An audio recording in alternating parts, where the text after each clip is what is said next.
Boa noite. Olá, pessoal. Boa noite. Vamos aí dando início à nossa live aí nas quartas-feiras. Bom, então boa noite a todos que estão entrando aí, começando. E meu nome é Luciana Liberato, eu sou farmacêutica da Formule Farmácia de Manipulação. E oi, Zi. Oi, Caleb. E durante todo esse tempo, né, a Formule vem fazendo uma sequência de lives. São lives que nós estamos organizando, sempre convidando profissionais de saúde, né, que são referência em suas áreas de atuação, visando, né, assim, esclarecer, passar orientações, conhecimentos, dicas, para que nós possamos passar por esse momento de forma mais leve, né, e de qualquer maneira com mais conhecimento. Bom, durante esse período. Espero que estejam gostando. Eu já vi que nossa convidada aí entrou, né, doutora Ana. Já já a gente chama a doutora Ana. E por acreditar que podemos aprender com momentos difíceis, né, precisamos ter em mente que tudo isso vai passar e que nossa vida, né, vai voltar de uma forma talvez, né, um novo normal, mas nós devemos estar preparados para isso. O Brasil, ele tem hoje mais de 1.200.000 mais de 1.200.000 curados, né, da Covid-19. Nós começamos com informações, né, positivas. Nós estamos vendo aí um momento de queda nos números no nosso estado.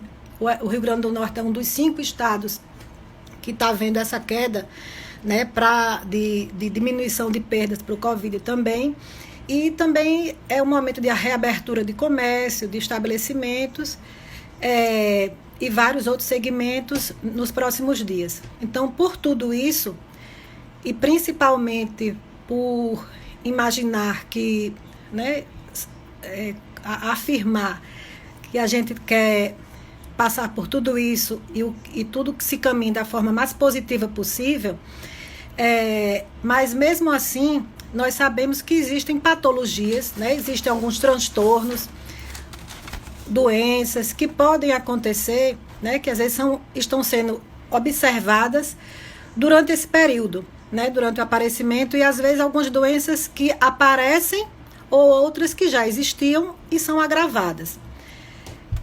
Focando muito nessa questão da saúde mental. Então, por isso que hoje o tema da nossa live é o impacto da Covid-19 na saúde mental durante e pós-pandemia. E pensando em preservar nossa saúde mental, convidamos aí para nos ajudar, nos auxiliar nesse bate-papo, a médica psiquiatra, doutora Ana Patrícia Dantas. A doutora Ana Patrícia, né, ela é médica, psiquiatra, professora da universidade, né, do curso de medicina, e também atualmente, né, ela é doutoranda no serviço do programa de serviço de saúde coletiva, né, da saúde coletiva da Universidade Federal do Rio Grande do Norte, dentre outras especialidades. Doutora Ana, você já está aqui conosco, eu já lhe vi. Já posso te chamar? Me dá um oi. Vamos ver aí se ela aparece.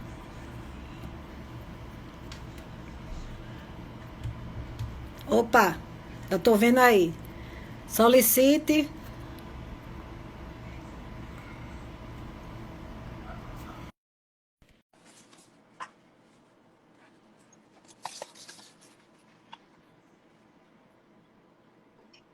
Olá, boa Boa noite. noite, doutora Ana. Que bom tê-la conosco hoje.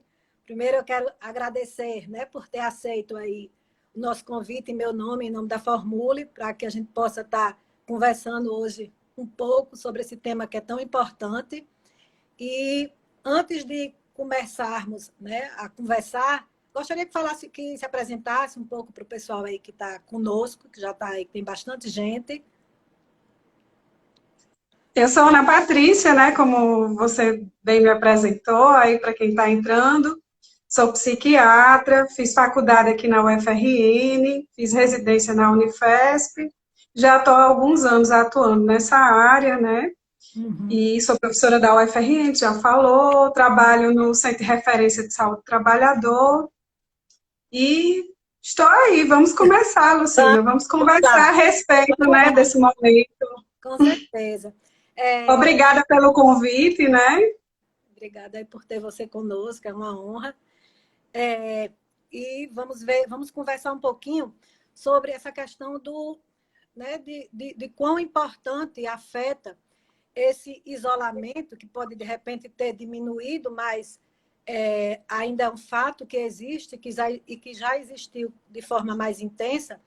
Então, é sabido que esse isolamento impacta e já impactou muito na saúde física, mas principalmente na saúde mental, né, de muitas pessoas, limitando esses contatos familiares, essas limitações, essas alterações de rotina, né?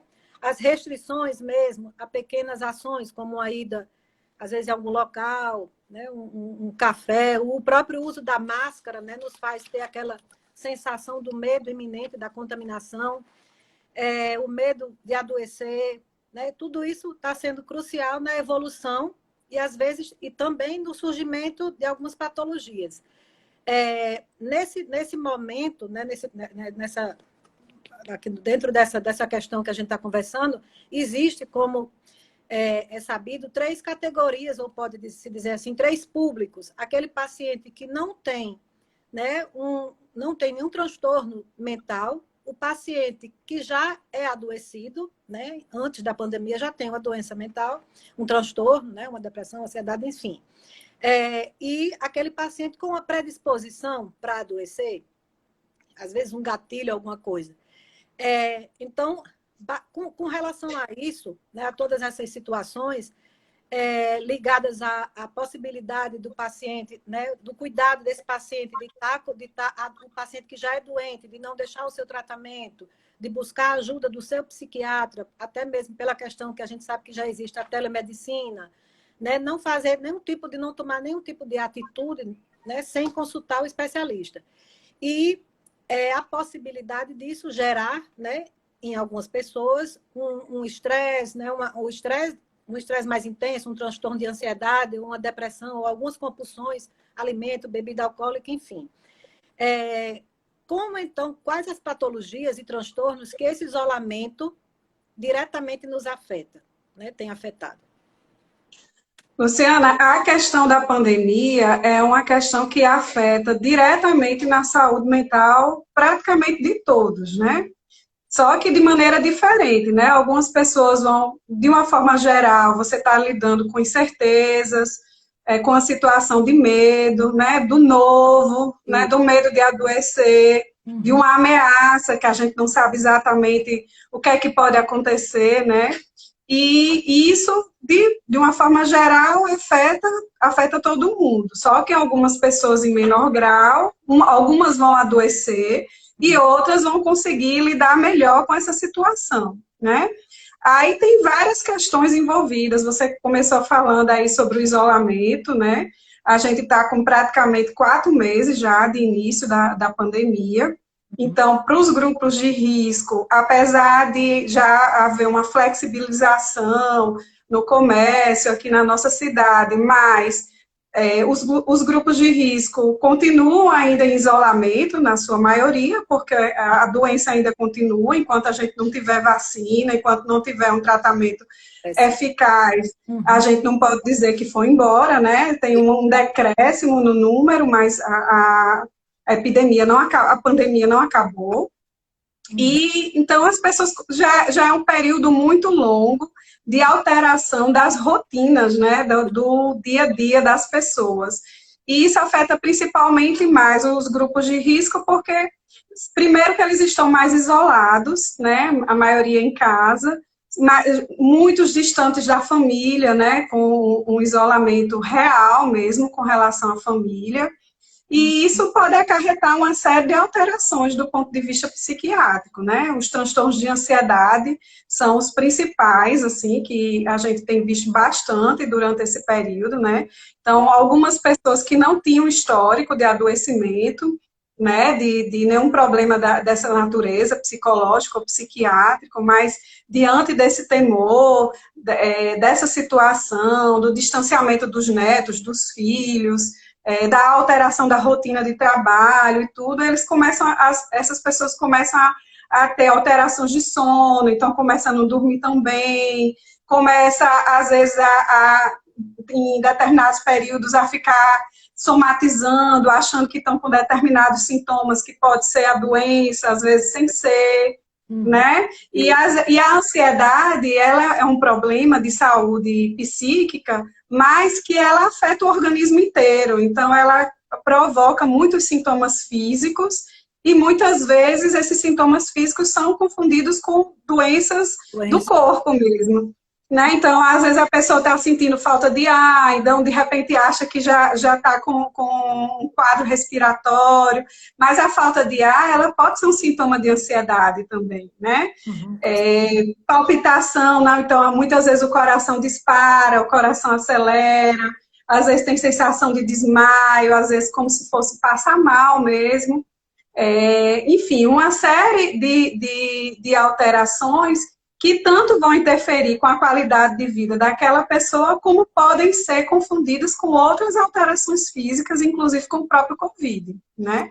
Acredito que o pessoal que está na linha de frente deve estar recebendo muito no pronto-socorro os quadros de crise de ansiedade. Um outro quadro psiquiátrico durante esse... Estou interrompendo, desculpa, da respiração. Semana passada, uma live com a doutora Ângela Bonifácio, pneumo, e ela falou que está recebendo muita dispneia suspirosa, que é exatamente isso, pela questão da ansiedade. Da ansiedade, exatamente. E é um sintoma físico, a pessoa não tem como diferenciar naquele momento se aquele desconforto realmente é alguma coisa física ou emocional. Muitas vezes ela não consegue fazer essa conexão, né? Que é um momento estressante e que aquilo desencadeou algum sintoma, geralmente. Além da questão da ansiedade, uma outra coisa muito comum nesse período é a questão da depressão, né?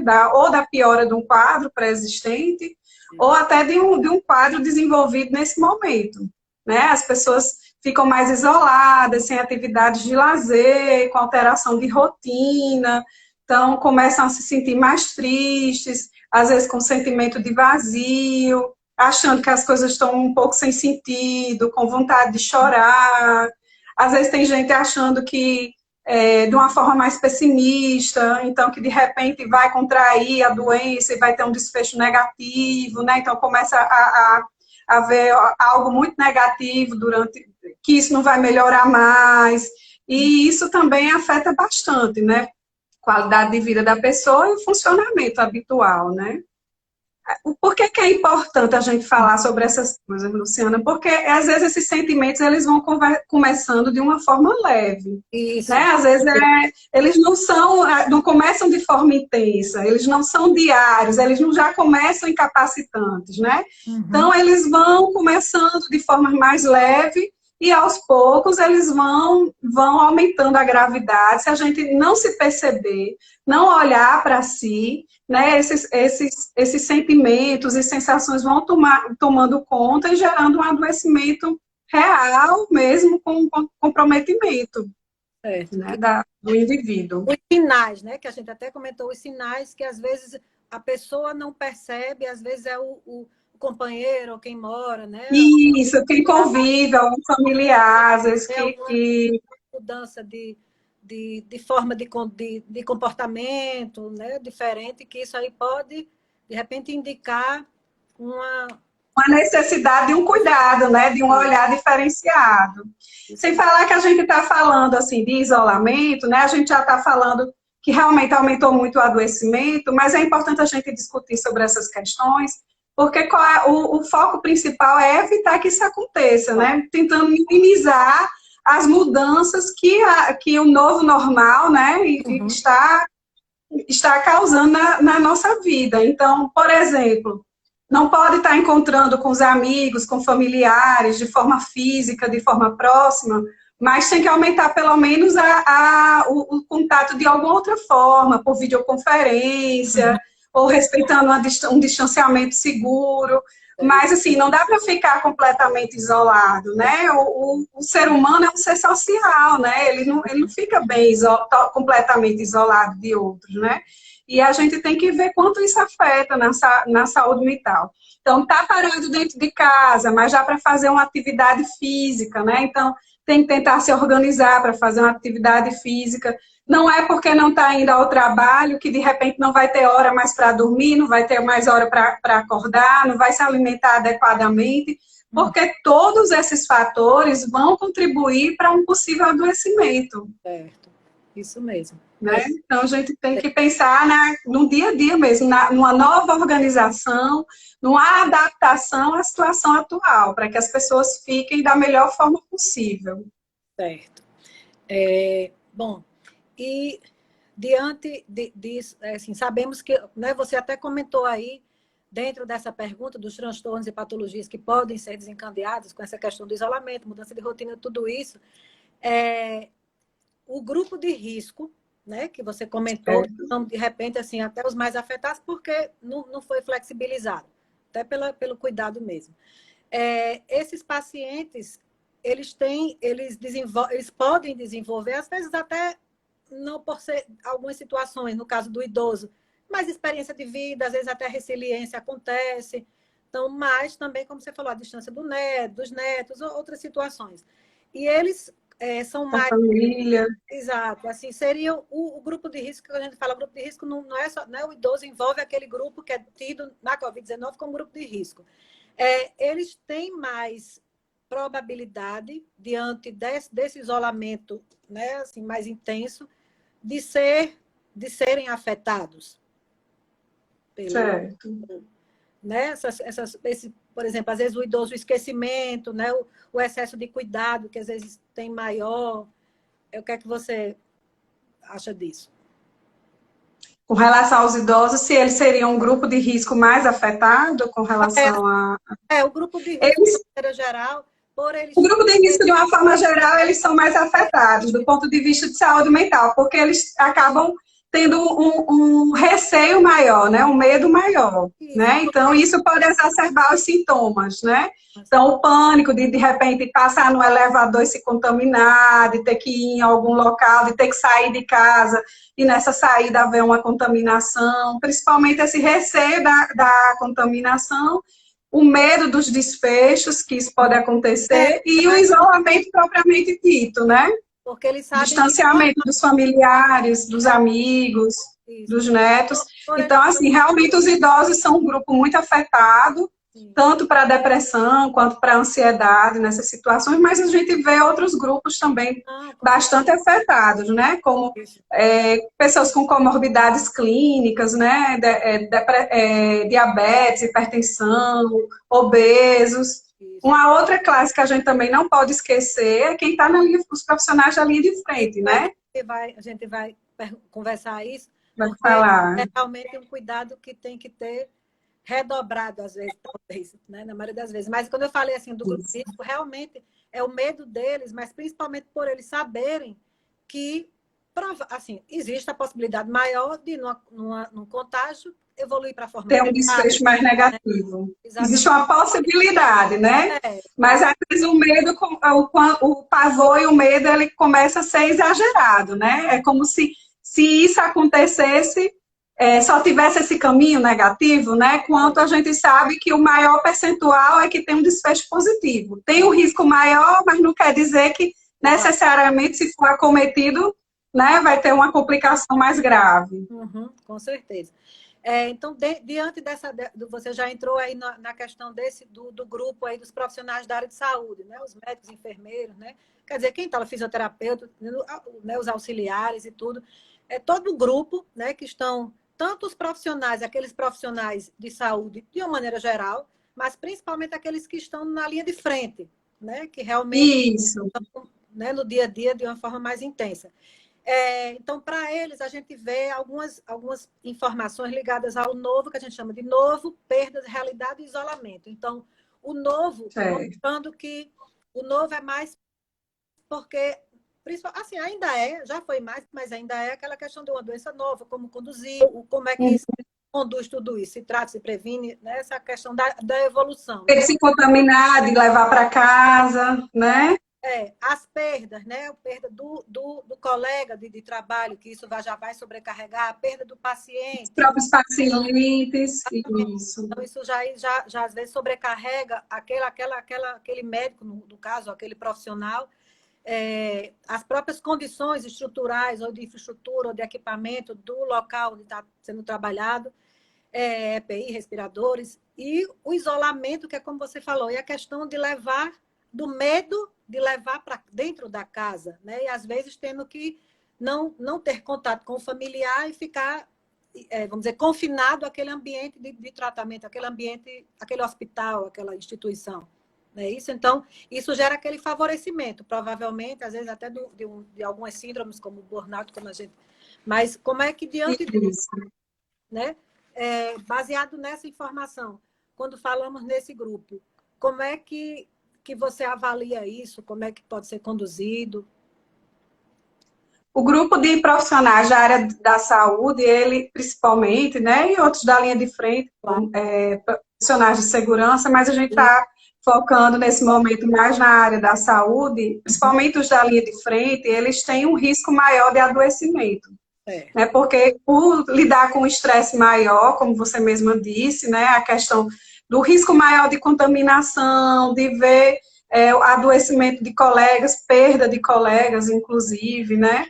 A questão do medo de levar para casa, às vezes mora com algum familiar que é do grupo de risco, às vezes tem que se isolar, que ir para outro local para não ter esse contato com a família. Então, isso pode afetar a saúde mental. Sem falar que as equipes muitas vezes ficam desfalcadas porque vão adoecendo, e aí há uma sobrecarga dos profissionais que ficam, que continuam na linha de frente, né? O acúmulo de plantões, o acúmulo de coisas, a dificuldade de EPIs, que a gente sabe que fez parte uma dificuldade mundial, né? Não foi uma coisa só aqui, né? Da limitação do número de EPIs. E a questão de lidar com as perdas mesmo, né? De perdas de paciente, às vezes não ter. A gente viu um período que tinha filas de leito para leito de UTI, né? Então, o sistema de saúde colapsado, né? Na maioria das capitais brasileiras e outras cidades, né? Hospitais Então, o profissional se depara com ele ter as condições, né, num cenário que ele já está estressado, já está sobrecarregado e o sistema não oferece as condições para ele poder cuidar de forma adequada daqueles pacientes, né? Então, muitas vezes, aí para os profissionais de saúde, a gente vê uma série de quadros que podem ser desenvolvidos nesse momento, além da questão de aumento de quadro depressivo, de ansiedade. Então, tem os transtornos de adaptação, que são sintomas ansiosos, e de humor reativos a uma situação que está vivendo, né? Como a colega aí, Cris, acabou de falar, a questão das escalas de plantão, do excesso de informações, que hora tal tratamento, num dia tal tratamento é eficaz, sai um artigo que tal tratamento é eficaz, no outro dia sai um novo artigo dizendo que aquele tratamento não demonstrou melhor em relação ao placebo, né? Então, isso até para a equipe de saúde fica um pouco conflitante. E aí, o que é que a gente vai fazer? O que é que a gente tem de certo, né, para fazer? Muitas vezes chega em casa e ficam as lembranças do dia que passou no hospital, as lembranças traumáticas. Então, alguns desses profissionais acabam desenvolvendo, inclusive após a pandemia, ainda podem desenvolver um quadro de estresse pós-traumático, com lembranças dessas situações graves que vivenciaram, das perdas, né, de ameaça à vida. Então, são profissionais que precisam ser olhados, precisam ser vistos, escutados, né, apoiados pela população, né. Isso, porque em alguns locais do mundo a gente ouviu falar até de questão de estigma, de as pessoas que moravam perto não assim, de meio que estigmatizar, porque era alguém que poderia estar transmitindo né, para aquele local, né, porque estava em contato.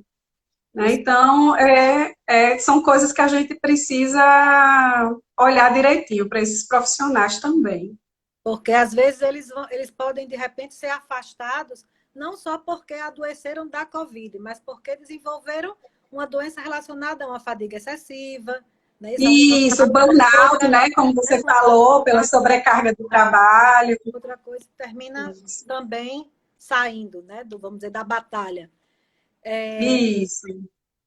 Ele botou aí, exatamente, o pessoal não estava preparado, porque realmente é tudo novo. Então, as pessoas, né, vão aos poucos tentando modificar isso aí.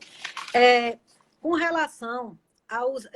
A gente sabe que é tudo muito novo, como a gente está falando, mas foi visto alguns estudos, inclusive algumas parcelas de alguns locais, por exemplo, a Universidade Federal Fluminense, a Universidade de Londres, estão falando do impacto, né, durante e pós Pandemia. pandemia no sistema nervoso central. Estão ligados, E é que a gente já tem comprovado, ligado a efeitos neurológicos, motores, algo que isso às vezes, muitas vezes, já gera algum transtorno, algum distúrbio psiquiátrico, voltado muito para essa parte pelo fato do vírus, né? Ter aquela localização uma ação direta com a doença, né? da doença. Relacionada com o próprio coronavírus, né? Gente. A gente sabe já que o coronavírus ele afeta o sistema, ele pode afetar o sistema nervoso central, né? Em alguns pacientes, né? Então, alguns pacientes podem sentir alteração de paladar, alteração de cheiro, e isso é uma alteração do sistema nervoso central. Podem desenvolver um quadro que a gente chama de encefalite, ainda do ponto de vista neurológico, e aí alterar o nível de consciência. Então, essa confusão mental é o que a gente chama de sintomas neuropsiquiátricos, né? São sintomas de ordem neurológica, mas que podem interferir com o comportamento, né? Do ponto de vista comportamental. Existem ainda hipóteses, mas não estão bem claras, que o próprio COVID pode ter uma relação maior no pós-Covid com o aumento dos sintomas depressivos, ou com a questão da fadiga crônica, né? Pode desencadear um quadro de fadiga crônica, mas isso ainda não está muito bem estabelecido. Isso é baseado em estudos que foram feitos com outros quadros anteriores de viroses semelhantes, né? Que provocavam sintomas semelhantes ao Covid atualmente, que viram que havia um aumento maior de depressão e de fadiga crônica pós o quadro viral, né? Isso. Porque o vírus, propriamente dito, tem a ação dele no sistema nervoso central, tem a questão da hiperinflamação que ele gera no organismo, né? Que ele pode gerar uma resposta autoimune. Isso também pode desencadear sintomas neuropsiquiátricos. Dependendo da gravidade do quadro, a própria internação do paciente no estado grave, isso pode afetar o paciente psiquiatricamente, né? Pode contribuir para o adoecimento dele, né? Se vê numa condição grave, numa situação ruim, internado.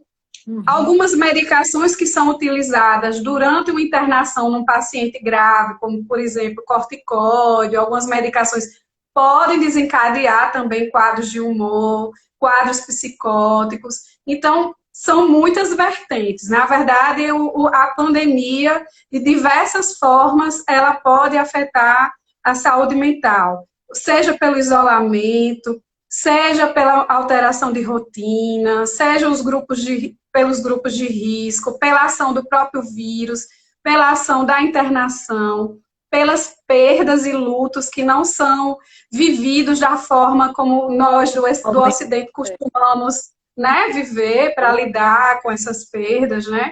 Isso mesmo. Enfim, são várias questões. As questões econômicas que a gente não pode deixar de mencionar, porque a economia, numa situação como essa, né, com vários comércios fechados, assim, aumento do número de desemprego, enfim, são várias situações que podem mexer com o emocional. É isso. Não, com certeza. Isso aí, como você falou, são muitas questões envolvidas. Mas dentro dessa né, a gente viu que você falou aí, durante o paciente adoecido, ele pode desenvolver uma série de desordens, né, voltadas para a parte neurológica, mas a gente vê também que está dentro essa condição que muitos médicos estão chamando de síndrome pós-Covid. No caso do Certo. pós-Covid-19, você falou bem que semelhante foi visto algumas viroses, como do SARS de 2003 e algumas outras, o próprio herpes, Isso. né? Também, às vezes, também tem essa característica. Mas ela pode acometer tanto aqueles que contraíram a forma grave, lógico, normalmente é mais comum, mas também a forma leve. E essas pessoas têm essas dificuldades, né? Podem sentir essas dificuldades, principalmente pela questão do vírus, né? Ele é um sistema respiratório, Isso. distância para o sistema nervoso bem pequena, então ele consegue Entrar na barreira, migrar. exatamente. Mas essas consequências, eu estava vendo que essas consequências elas tendem a desaparecer, né, doutora Ana, com o tempo. Isso, isso. Pensando que é uma sequela A irreversível. gente está falando, a gente falou de muitas possibilidades de adoecimento, mas são todas coisas que podem ser tratadas, assim, o indivíduo ele pode cuidar e fica bem, né? A gente só tem que alertar para essas possibilidades para não deixar agravar o quadro, né? Mas tudo isso tem tratamento, tende a desaparecer muitas vezes. Dependendo se for uma coisa mais leve, pode ser mais rápido, pode ser menos duradouro, melhorar com acompanhamento psicológico ou com tratamento medicamentoso, né? Hoje em dia a psiquiatria está muito moderna, já tem vários medicamentos, várias opções de tratamento que podem ser feitos para esses casos, né? Então, com certeza, a gente tem que ver como tudo, como coisas que podem ser recuperadas, né? Recuperar a função é o mais importante.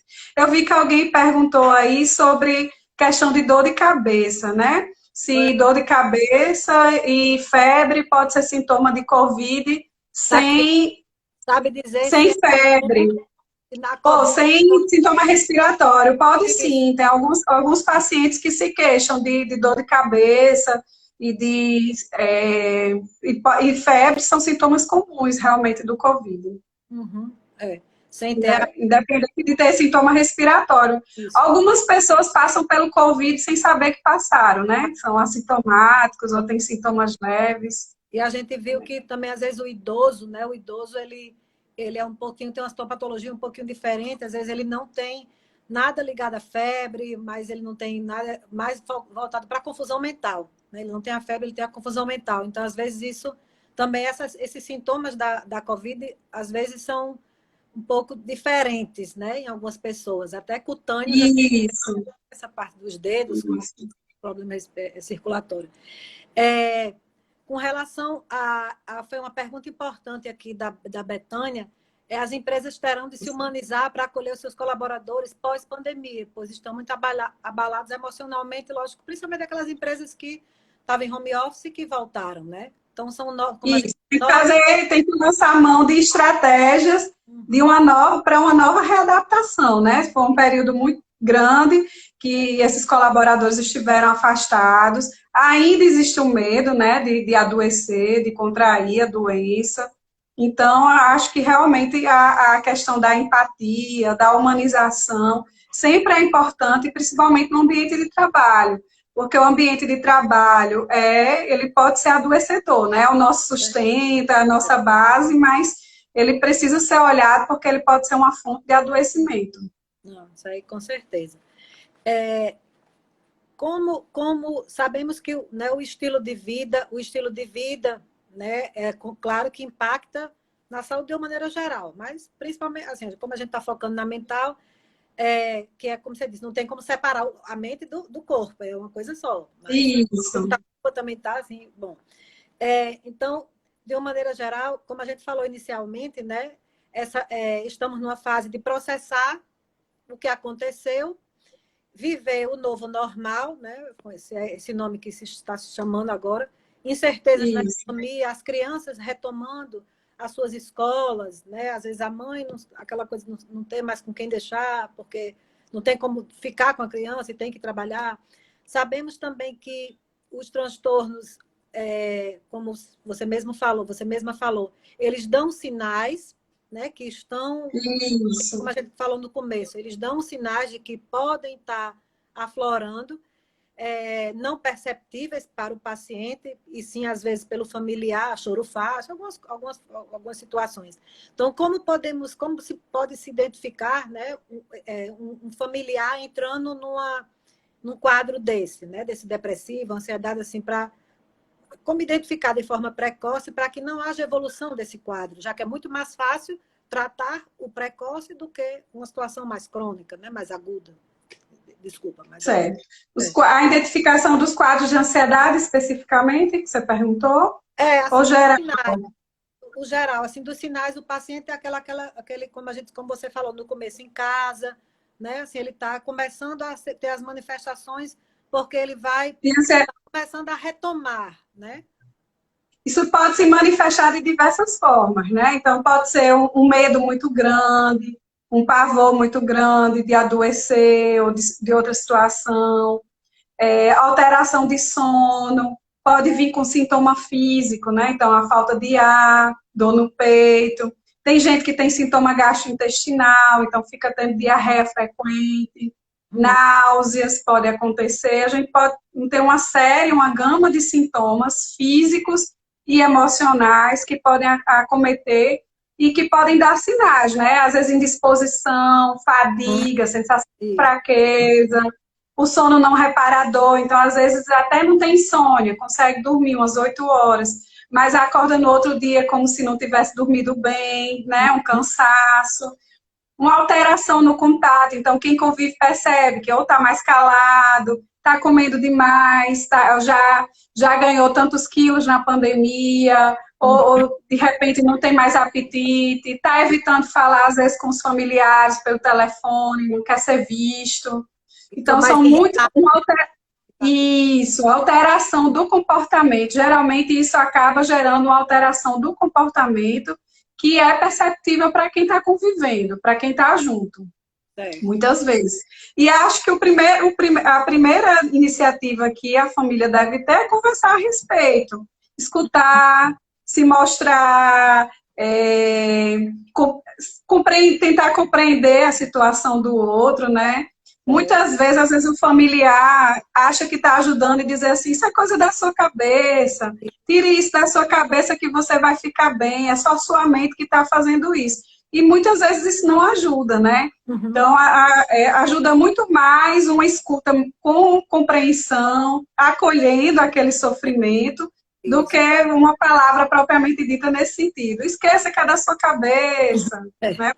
Isso. Não, com certeza. E como, assim, o familiar deveria, as pessoas, né, já seria o caso de procurar já ajuda médica ou ajuda psicológica, em que momento deveria já ir para o psiquiatra? Porque às vezes as pessoas ficam com essa dúvida, né? Será que sim. Depende da intensidade do que está sentindo, e muitas vezes pode ser que precise procurar até os dois profissionais, né? Porque são coisas complementares, elas não. Um acompanhamento com psiquiatra não exclui um acompanhamento por um psicólogo, ao contrário, né? Você vai ter um tratamento até mais completo.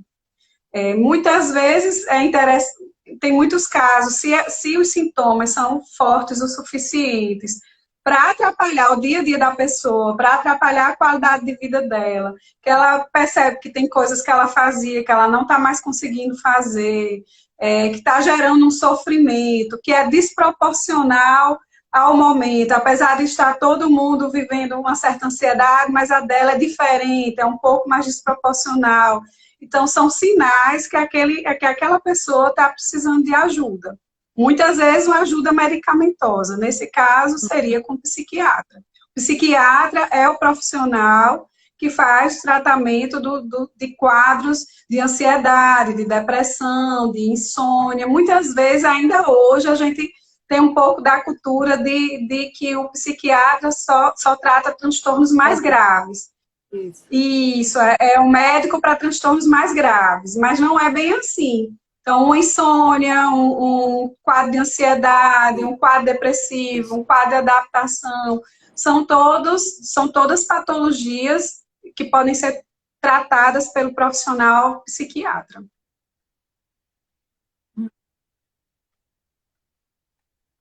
Certo. Falar para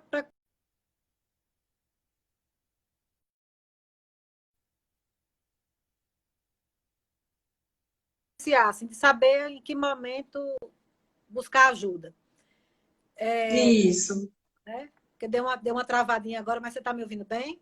Tô ouvindo bem. Pronto. Parou um pouquinho, mas já voltou. Foi, não, tudo Já ok. tá ok. O pessoal falou aqui, deixa eu botar aqui. É isso mesmo.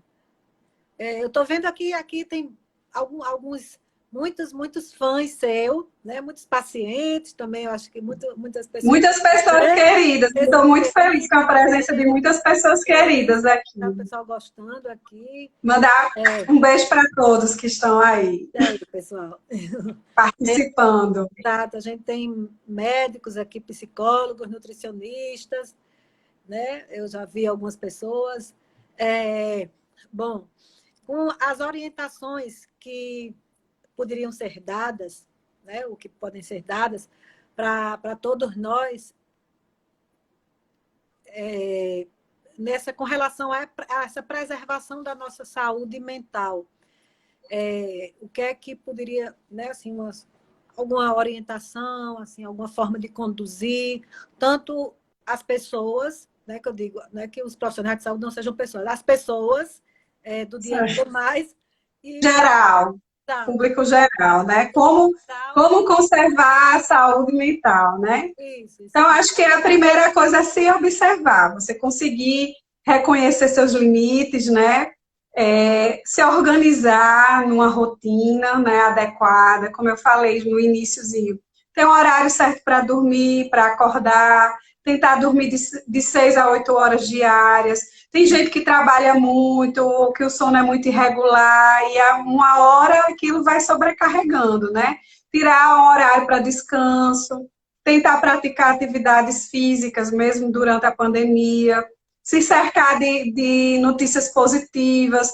Às vezes tem gente que fica o tempo todo acessando mídias que muitas vezes só com conteúdo negativo, né? Isso. Alarmistas, muitas vezes, né? Falando, acompanhando, o número de mortos foi tal. Então, às vezes, aquilo gera um pânico, né? Um pânico desnecessário. Então, escolher locais com informações sérias, limitar o número dessas informações, procurar ter um lazer, fazer alguma atividade que gosta, né? São coisas importantes. Manter os contatos sociais. Então, você pode estar em casa, afastado fisicamente, mas não necessariamente isolado das pessoas que você ama, né? Você pode tentar minimamente manter esses contatos com as pessoas que você gosta, familiares, por vídeo, para sentir uma presença maior dessas pessoas. São medidas importantes para prevenir a saúde mental. Se o indivíduo tem alguma religião, cultivar a fé sempre é uma coisa que melhora muito a imunidade, né? Respeitando a crença de cada um, obviamente, né? Procurar ter uma manutenção, manter um pouco também a rotina, né? Porque às vezes essa mudar totalmente também isso atrapalha bastante, né? Dentro do que pode ser feito, eu acho que isso que você falou aí, algum hobby, e eu acho que de repente, às vezes até em algumas situações, como muitas pessoas também que já têm, né, um bichinho de estimação, às vezes também tem essa coisa que... É tentar se adaptar à situação, né? É você pegar uma situação que não é tão favorável e transformar e tentar observar os aspectos positivos que aquela situação pode lhe trazer. Então, eu tenho ouvido, às vezes, de alguns pacientes, por exemplo, que estão lidando bem com a época da pandemia, que estão, nesse período, estão aproveitando para ter um contato maior com os filhos, com as pessoas de casa. Outros estão se dedicando, às vezes, a cuidar de plantas, do jardim. Às vezes tem mais tempo disponível, aumentou o número de atividade física, entendeu? Fazer uma leitura, ler um livro que fazia tempo que queria ler e não leu. Refletir sobre o que está fazendo, sobre as suas escolhas da vida, sobre os projetos. Né? Então, talvez um momento de reflexão, mas de um ponto de vista positivo, né? E aí a gente tem falado muito na questão da resiliência, né? Que é você se adaptar a uma situação adversa e transformar aquilo em algo que sirva para o seu crescimento, né? Tipo, eu vou passar por isso, vou sair fortalecido, vou ficar melhor, é possível, né?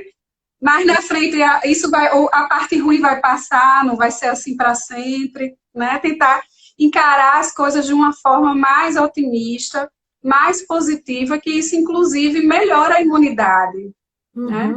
Uhum. Que realmente que tudo isso, né, afeta bastante também essa questão de você estar mais triste. Isso também reduz, né, modifica a questão do, né, Reduz a hormonal, imunidade, mas aquela isso. queda isso também atrapalha principalmente nesse momento, quer dizer, atrapalha em qualquer momento, mas principalmente no momento que a gente precisa ter esse organismo mais equilibrado. Mais fortalecido, mais equilibrado, né? Né? Então, não é, a quarentena não é um período para você cultivar sentimentos negativos, reviver coisas do passado de forma negativas. É um período para você tentar se ocupar com coisas positivas para você lidar da melhor forma possível, né? Certo. Cuidar da alimentação, como eu já Isso. disse, atividade física sempre, algumas técnicas de meditação, né? Então, hoje em dia tem alguns aplicativos, inclusive, na internet, que ensinam como meditar, como você relaxar, trabalhar a respiração, que inclusive esse trabalho da respiração ajuda muito nas pessoas mais ansiosas, que sofrem com aquela dispneia suspirosa que você citou, né? Então, muitas vezes, com o próprio trabalho de respiração, é possível aliviar, sentir alívio. E Certo. se essas medidas não forem bem administradas, ou mesmo com elas, os sintomas piorarem, ou que já existiam piorarem, ou iniciarem e estiverem atrapalhando, realmente tem que procurar ajuda profissional. Não, poder reconhecer que em algum momento você pode precisar de ajuda, né? Esse reconhecimento é importante. Se dá o direito de ser cuidado, né? Que muitas vezes a pessoa se sente, não, eu sou a forte da família, todo mundo me conhece como muito forte, como muito racional, e de repente eu vou procurar um psiquiatra. Mas, assim, em qualquer momento, somos humanos, em qualquer momento, qualquer um de nós pode precisar de ajuda. Uhum. E principalmente, assim, uma orientação para as pessoas, né? Lógico que tudo isso que foi comentado aqui é para todo mundo, independente de ter ou não alguma doença, algum transtorno mental, alguma dificuldade nesse sentido. Mas aquele doente, né? Aquela pessoa que já tem um quadro de depressão, que tá com a sua, né? Que tem o seu tratamento, lógico, ela não ela saber que é importante essa questão de buscar Cuidar, não pode não, negligenciar, né? não pode. Nesse período, porque é o que, é que a gente tem visto. Como existe um foco maior nessa fase agora, nesses últimos 4 meses, com relação ao coronavírus, é como se as pessoas não tivessem outras doenças, né? Perfeito. Então, muitas vezes negligenciassem outros tratamentos, né? Uhum. Esqueceu que tem um diabetes que precisa ser cuidado, Isso. esqueceu que tem um acompanhamento psiquiátrico pré-existente que não pode jogar para cima, porque a vida continua, os outros problemas continuam e precisam ser cuidados. Uhum. Então, a gente não pode negligenciar a saúde nesse momento, né? Procurar os profissionais que já faz acompanhamento, não abandonar o tratamento de uma hora Isso. para outra, porque isso aí é uma coisa que a gente vê com muita frequência. Então, às vezes, a pessoa vem adoecido, inicia o tratamento, a medicação deu um resultado, deu 1 ou 2 meses, a pessoa já acha que aquilo ali não precisa mais daquele remédio e abandona. Então, isso é um tratamento contínuo, prolongado, existe a fase de manutenção para evitar recaídas, né? Então, precisa ser levado a sério. Uhum. A gente eu vi aqui uma pergunta, eu acho que, bom, talvez é uma coisa mais restrita, mas a Marta, ela é nutricionista, está perguntando aqui se pessoas que tomam medicação para depressão, né, no caso, um antidepressivo, causar tremores. Se a depressão pode causar Não, tremores, se o medicamento para depressão, que já toma de forma contínua, pode causar pode dores. causar tremores, pode. É. Assim, como qualquer medicação, as medicações que fazem tratamento, elas podem ter alguns efeitos colaterais. Tem algumas pessoas que toleram melhor, outras podem, né, não se dar bem. Se está sentindo algum sintoma diferente do que sentia, é importante conversar com o médico a respeito, né? Se é o caso de mudar, de fazer um ajuste de dose, porque hoje em dia a gente tem muitas medicações disponíveis, né? Então, às vezes, o paciente tem um efeito colateral com um e com o outro se dá super bem, né? E é o importante, como é um tratamento que não é tão curto assim, é escolher a medicação que a pessoa tolere o melhor possível, tem o menor número de efeitos colaterais. Que o Isso objetivo é mesmo. restaurar a qualidade de vida, né? Então, se de repente a medicação traz algum efeito colateral que atrapalha, então é uma coisa que precisa ser revista. Revista. E como você falou, né, o medicamento, ele, quando, quando precisa, né, quando é necessário, que bom que ele existe para estar lá, para que você possa recorrer a ele, para que a gente, né, quem necessita, possa se sentir bem com o acompanhamento, se é, Isso, que é um psicotrópico, porque seja lá um produto de ação central, mas ele existe para ajudar, quando corretamente utilizado, prescrito e, né, e tomado, vai ter benefícios e é importante, assim, é uma pessoa como outra qualquer, é uma doença como outra qualquer. Não é isso, doutora Ana? Que às vezes a gente fica... isso. Eu vi que alguém perguntou se a medicação para depressão ou ansiedade aumenta a queda de cabelo. É, Isso. Não, geralmente medicação para os antidepressivos, de uma forma geral, geralmente não provocam queda de cabelo. Agora, o próprio estresse e a própria depressão podem gerar queda de cabelo. Então, às vezes, é mais pelo quadro da doença do que pelo tratamento, propriamente dito. é. É, pessoal, eu vi várias pessoas perguntando aqui se a live vai ficar gravada. Vai sim, obrigada, Gigi, por responder. A live fica sim, então a live vai ficar gravada no IGTV da Formule e depois ela sobe, fica também no canal da Formule do YouTube, certo? Então, quem não conseguiu, de repente, assistir toda ou quiser, né, assistir novamente ou enviar para algum conhecido, pode compartilhar, aperta aí no aviãozinho também e tudo certo, ok? Então, para a gente, nós estamos aqui nos últimos minutos e para a gente finalizar de uma forma positiva, né, assim, de uma forma gerando, né, levando mais esperança para as pessoas, que dias melhores, né, que a gente pensa sempre. Os dias melhores já começaram, né? Já estão aí, né? A gente já está numa fase melhor, na verdade. Com certeza, com certeza. É, alguma orientação, doutora Ana, dentre várias que já foi falada, que já foram faladas por você? É manter o cuidado, né? A orientação é como eu disse, é se cuidar, se observar, procurar fazer o que gosta, o que faz, o que traz paz, o que traz alegria, né? Entrar em contato com as pessoas que fazem bem, exercitar a empatia, né? Entender o outro, acolher o sofrimento do outro também. Muitas vezes, só de a gente escutar outra pessoa, a gente está ajudando mais do que a gente imagina, né? Então, Isso. muitas vezes um olhar, já que a máscara agora impede a gente de ver completamente as expressões, né? Então, muitas vezes um olhar acolhedor já ajuda bastante.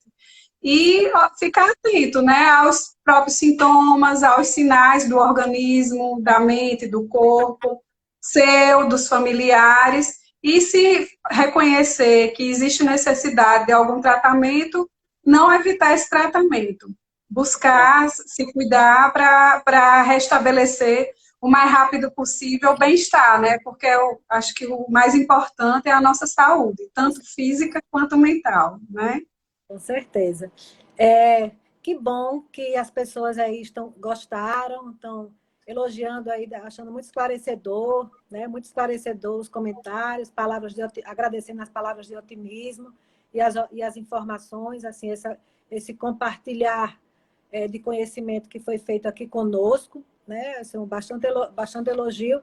E eu já falei de que está gravado e tudo. E eu gostaria de agradecer bastante, né, novamente, aí a doutora Ana Patrícia, por ter, né, disponibilizado um momento do seu tempo para estar conversando conosco um assunto tão interessante e deixando aí, nós ficamos muito felizes, né, com esse bate-papo, é muito esclarecedor e ajuda bastante. E vai nos ajudar e está nos ajudando bastante. Muito obrigada a você e a todos os que participaram aqui conosco. E boa sorte aí para todo mundo, vai dar tudo certo. Vamos fazer aqui um, um print. Vou printar aqui a gente. Pronto. Eu também queria agradecer mais uma vez o convite, agradecer a todos que participaram, deram suas contribuições, estão aí participando. Muita gente querida, como eu já falei. E, enfim, gente, é isso. Vai passar daqui a pouco assim, e restaurar o bem-estar normal. Enfim. Boa noite a todos. Boa noite, doutora Ana. Muito obrigada. E bom descanso aí para você e para todos. Obrigada. Tchau. Tchau.